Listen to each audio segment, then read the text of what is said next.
Welcome back to Hoochos. Today on Hoochos, I'm going to show you how to set up this. This is a recirculating active beta or Dutch bucket system, utilizing both 3D prints to keep the roots within the buckets or utilizing the net cups in a large return pipe and encouraging a dual root zone that you can utilize to grow bigger plants. Holy wow, look at those roots. That is incredible. So today we're going to be utilizing the Hooch Multi Buckets in 3 different orientations. Well, 2 and a new way of running gutter underneath them so that those that don't have access to the square pipes can utilize the system. The system we'll be looking at today is also a quasi NFT if it operates in the way that I want it to, utilizing the buckets for yet another dual root zone purpose, but we'll get to that a little bit later. So to start with, I'm going to show you how to set up the pipe. So here I have the Hooch Multi Buckets, which are available on my website hydroland.com, and hopefully by this video's publication they'll be available to the US. I'm just going to set up one of the buckets in the tallest orientation for this system. So this is the problem I'm trying to overcome. The buckets are just not tall enough to make it over the top of 90mm PVC pipe. This was designed for other pipes, but I do want to make this available to anyone, no matter where in the world you are and what resources you have available to you. So I've been thinking and I've come up with an idea that we can utilize this style of pipe. This pipe was actually my old NFT rail, my original NFT rail. It has 64mm holes drilled into it. To achieve this, you just need to drill some 64mm holes. And how we're going to make the buckets fit is with a heat gun. All we have to do is, we're going to heat up the top between the holes that have been cut in the channel. And using something flat, we just push that down, like so. And we can do that for the whole run. Let's just make sure it works. Oh, how good. It's actually perfect. Like that bucket is self-supporting and it's exactly the right height too. This is great. This is gonna work well. And when you're done bending your pipe, you put the pipe in place. Okay, so this is gonna go on the back wall of my greenhouse. Pull it straight through. So I was actually hoping to get away with using my old beta bucket setup, but the res seems to have given up the ghost. So I'm just going to replace it, set it up again, and show you the things that I've learned over the last, 4 or 5 years of doing Dutch bucket setups. This reservoir is going to be bigger. So we've already got a float valve on the inside and it's about 3/4 of the way up. And the reason it's not at the top is because when all of the water returns, you don't want it to overflow the system. If the pump turns off, the nutrient runs back into the reservoir and would overflow. And if that happens any amount of times, you just start losing nutrients for no reason. And we can dig it in. So all I'm doing here is make our buckets fall into our reservoir. We're just going to cut it to size so that we can drop it down into our res. And so that we can take this off without having to remove the pipe every time, I'm just going to cut this out as well.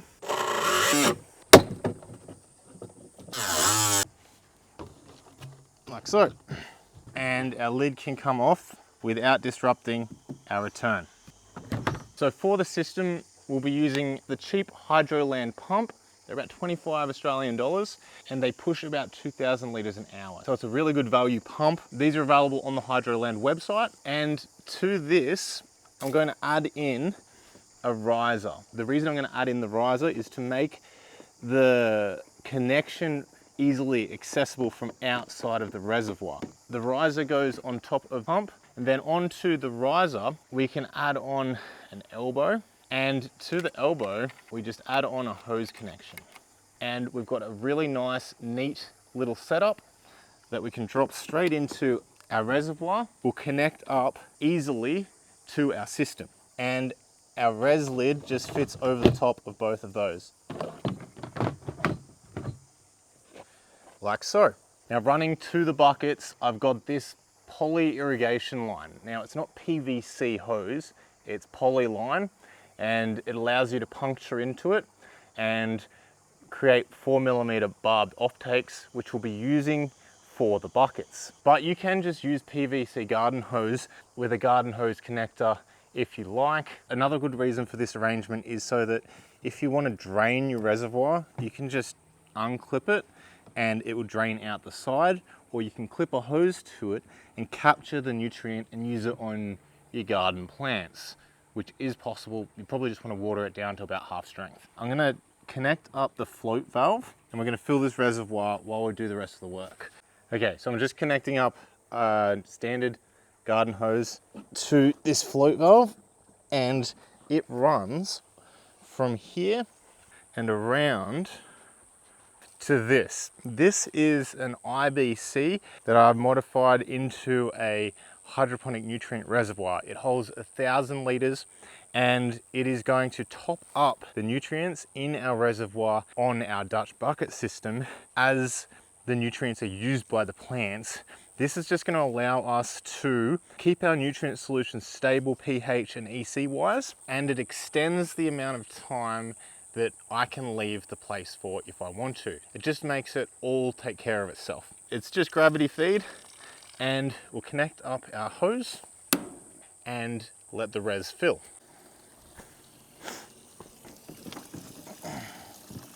Like so. This is kind of set up from a previous system. This is an inspection hole that I just have a screw cap on so that I can inspect the pipe for roots. Kind of optional, but it does help sometimes. I'm just going to cap off the other end as well. Like so. You can see a heap of junk in this channel, so I'm going to actually wash it out. And while I'm doing that, I'm just checking to make sure that there's no dips in the channel, but it seems to be running out absolutely fine. And the reason I'm making sure that there's no depressions that the water's going to sit in is because this is going to double as an NFT for some of these buckets. All right, so it's time to set up the buckets. So one of the ways I'm going to have the bucket set up is with these. These are a Dutch bucket fitting that fit into the base of our Hooch Multi Buckets and allow the water to escape through the hole at the base. This creates a water level at the bottom that is about the height of the base ring and allows it to act exactly like a Dutch bucket. I don't know how these are going to behave, but I think they're going to do rather well. I actually think that we're going to get a better result of the net cups, because this is going to limit the amount of roots that get through to the channel. The plant is going to be growing in essentially this bucket size, similar to a Beto bucket. Beto buckets are a bit bigger. We're limiting the plants to this bucket, right? With the net cup style, like this, it just fits into the bottom, into the base like so, and hangs down. Now, this is going to allow us to put our media into the bucket, and the roots won't have anything to stop them going down, following the nutrient into our 90mm pipe. And the nutrients will run down the pipe similar to an NFT. We won't just have roots in the grow media, we will have them in a pipe with highly oxygenated nutrient film technique water. I think that's going to be a game changer, honestly. Let's get to setting up the buckets. For the grow media, we'll be using this. This is Hydroton, Leca, light expanded clay aggregate, or just plain clay balls. And we just put them into the bucket. Just give the bucket a rinse with some water to wash out any of the dust, because we don't want that getting into the pump, and fill it up almost all the way, just leaving enough to fill a bit on top when you put the plants in. I'm going to assemble and fill up all of my buckets and then lay them out over my system. 6 with net cups, 6 with the Dutch bucket fittings. I'm going to demonstrate how these buckets work. So we're going to fill up the bucket, right? You can see that the bucket's holding water, right? So it's gonna have a water level of about that. And if you fill it up to above that level, it won't cause a siphon, but it will drain the bucket. There you go.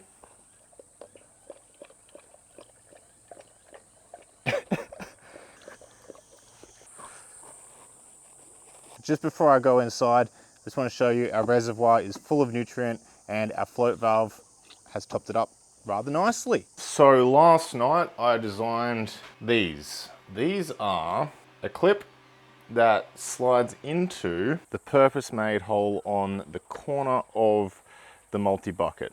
This is going to allow us to secure 13mm tubing by just having it clip into place. This is going to mean that we can remove the tubing and handle our buckets without having the tubing interfere with the maintenance on the system, whilst at the same time keeping the tubing from falling away from the buckets. You can obviously achieve the same thing without a 3D printer, but for a few grams worth of filament, I'll be using these clips. So I'm just going to add these to the buckets and we can just clip our tubing in place over the back of the buckets, like so. And the only reason I'm adding this tap in here, because I don't have a joiner, and I'll be using 4mm barbed elbows. I'll just be poking a hole in our 13mm pipe with it's just a metal skewer really. And to put the elbows in, I'll just be using some multi-grips. You grab the elbow and you poke them into the hole that you've made, and it just saves your thumbs. So I'm going to cut the end of the pipe and zip tie it up. We can just bend it, zip tie it up, and that's a sealed end. And I've just tucked it into the end of my piping. These are the 4mm barbed elbows. All I'm doing here is taking the elbow in my multi-grips, making a hole in our irrigation tubing. You can have it in the middle or off to the side. I'm just going to put it in the middle. And I'm doing it on the top of the tubing too. So straight like that. And then we take our multi-grips and we push our barb into the tubing, and that gives us a barb that we can direction to wherever we want it to feed to. And that's just going to feed directly onto the top. So I'm just going to do that for all the buckets. Okay, I've added in another hole here just for the pump to poke out of because the cable was actually just too short. I move it this way and I get the perfect length. We can plug in the pump and see how the system flows. Here we go. Pump's plugged in. I'm going to need a tap on that pump. Have a look how fast that water's coming out.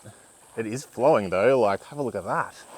And you can see our float valve is working to top up this reservoir whilst the system's charging. We've got return. That's oxygenating this system as we go as well. So you saw how much disturbance is being caused on the surface of the buckets by that flow. So not only are we getting oxygenation in the buckets, we're also getting in the nutrient solution in the reservoir. As for the pump timing, there is no pump timing. This system is going to be run 24/7, which reduces wear on the pump and it keeps oxygenation to the roots, as well as keeping the water and nutrients in the Dutch buckets, because we're not oversaturating the media because it's hydrogen and it cannot be oversaturated. So that's how we're going to run this system. Okay, I'm going to put in a T-piece here with 2 taps because the pump is too powerful and I don't want to stress the pump. So I'm actually going to have the nutrients feeding back into the reservoir as well as up to our multi-buckets. So this is the setup. Let me just show you the pump because I'm covered in nutrient solution because it just attacked me. This is the pump. Whoop. How ridiculous. So we don't need all that pressure, but it's good to have. I've put this T in with 2 taps. Our buckets are on full at the moment, but if we turn this tap on, turn it on completely, it reduces the flow. Let me show you how that works. That's on low because this tap is turned all the way on. So if I turn this tap on, I'm just getting too much splashing on the surface and you can see the flow rates increased massively. We just don't need that flow rate. So I'll turn this on. This is going to reduce wear on the pump and it's going to oxygenate this reservoir as well. And that pump will just run continuously. And our system is set up and pretty much ready to receive plants. And there's no leaks that I can see, which is good. So I'm actually gonna wait till this afternoon when it's not so hot and we can plant out these buckets. So it is actually quite hot still, but we are fully shaded from a gum tree, which takes out most of the intense middle of summer sun for me. So I'm actually gonna plant these guys out now with some tomatoes. So here I have a bunch of tomato seedlings that were given to me by Rob from Rob's Hydro. So thank you, Rob, for giving me these tomatoes to use in my system. He had excess and I'm quite happy to be able to put them to use. We have multiple varieties. Now the spacing here is going to be way too close. What I'm actually trying to achieve here, I want to have a tomato plant every second bucket, leafy greens or some herbs, something in the buckets in between. To keep the experiment somewhat consistent, these are all San Marzano. I don't want to get greedy with this layout because I've been greedy before, and it's better to have less plants with more space than more plants with more disease. This is why you don't want to overfill the clay balls to start with, and then we can fill around them to top up with clay balls. And one of the reasons why I'm really looking forward to using the clay balls in this system is they're almost infinitely reusable. So you buy the grow media for this system once and you get unlimited uses out of it, and maybe top up every now and then. So all of our buckets are set up and it's time to set up the time-lapse cameras. I'm actually going to plant these buckets out in the meantime as well. Maybe some leafy greens. I guess it's a surprise.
And will you have a look at that result? Now, it's been 3 months since I planted these plants, and that time lapse went for about a month and a half, 2 months. These plants have been through the wars. There's been a combination of different problems that I've had. The first problem that I had was a bacterial spot infection. And you can actually see in the time lapse where the old growth starts to succumb to this bacterial spot infection, and I treated it with the help of Rob from Rob's Hydro. He diagnosed it for me actually. I treated it with sulfur, managed to get it under control where you can actually see the plants come back to life with their new growth. But at that point, I kind of let them just get out of hand, and this indeterminate variety, it does run away from you if you're not maintaining them properly. I much prefer the varieties in the wicking buckets. That's a black striped antho. I do have fruit set on all of these plants. Another problem I encountered was the system